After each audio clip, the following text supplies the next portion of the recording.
Welcome back, ladies and gentlemen, to 4 Clubs in 4 Weeks, presented by Schomer's Wiener Dog Farm.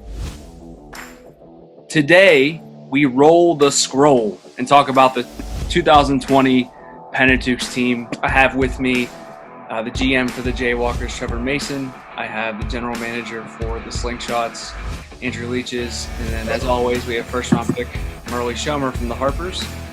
Welcome, guys. The first thing we need to talk about with the Pentateuchs is the absolute heartbreaker they dropped in the semifinal last year.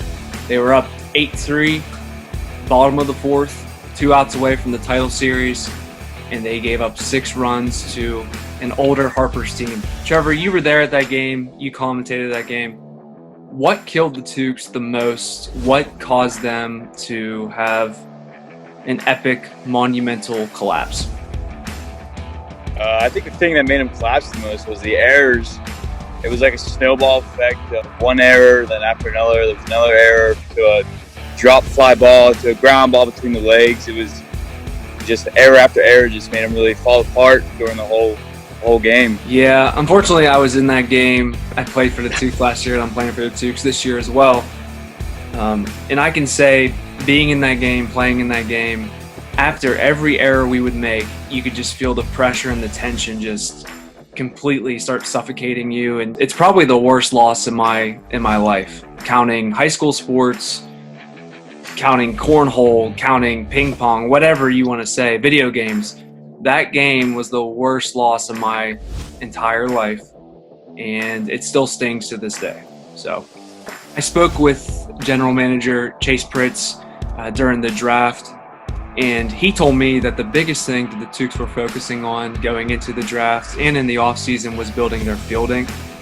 His main concern was to build the fielding so he would never experience a nightmare like he experienced in the semifinal last year.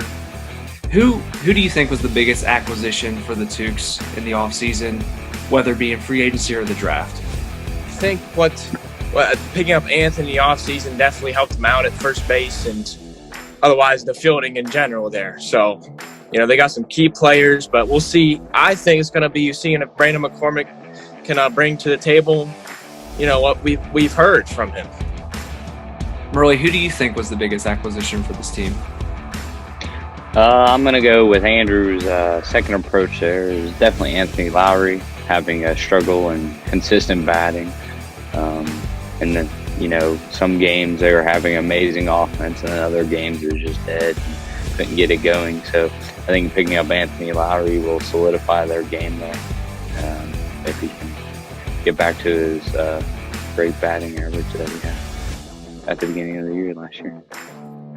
When you look at this roster, what is the biggest strength on this Teuchs squad? I'm going to have to say their hitting. Their hitting seems to be consistent.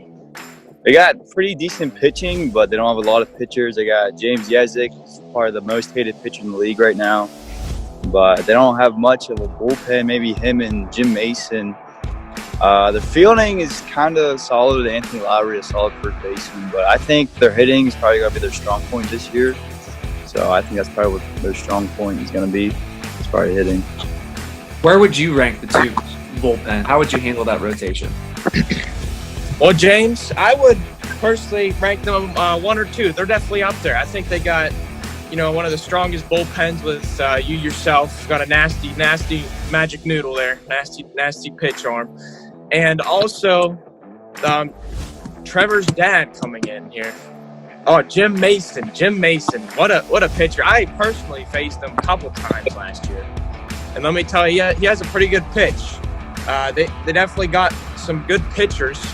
But my concern would be seeing as how Jim Mason, his durability, almost you could say, how long he can stay in that pitcher's mound. That would be a little bit of a concern. And, how I would do it if I was the captain, I would have Jim Mason actually at the mound for me, because I would say out of the two, you yourself probably be a better fielder. So I would have Jim Mason a little more, and then you as a relief/closing pitcher for myself. Merle, where would you rank the Pentateuchs bullpen, and how would you handle the rotation? Yeah, it's probably number 1 or 2. Not saying it's bad. When I was dissecting the team, I'd say it's probably the weakest part of the team, but it's definitely up there. And how to handle the rotation, I guess with yourself giving fastballs, and Ian's are both pretty good at changing up your pitches and keeping the batters on their toes. I guess you just have to work your batting order around how they're putting their pitchers in, and when they have them in, and match up personnel against their pitchers the best that you can. And then finally, we'll start with Trevor on this one. Where do you see the Pentateuchs landing this season? I know you're in the same division.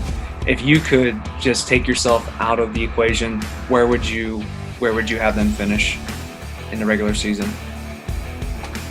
Overall record, the Pentateuchs, I think, are probably 4-2. Is what I'm saying. They got a pretty solid team.